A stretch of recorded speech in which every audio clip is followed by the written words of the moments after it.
হায়দ্রাবাদের বিপক্ষে ব্যাটিং করতে নেমে দিল্লির অবস্থা খারাপ। রান করা বাদ দিয়ে একের পর এক ব্যাটসম্যান শুরু করেছেন আসা যাওয়া। 7 ওভারেই 5টি উইকেটের পতন ঘটে দিল্লির।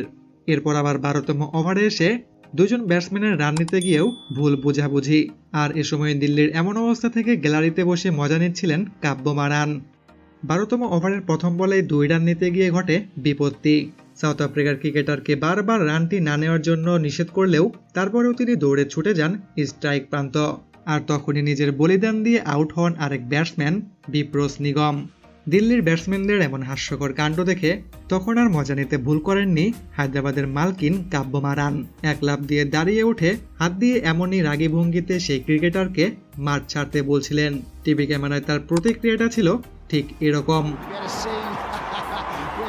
কাব্য মারানের এমন কাজ দেখে হাসি থামাতে পারছিলেন না ধারাভাষ্যকাররাও।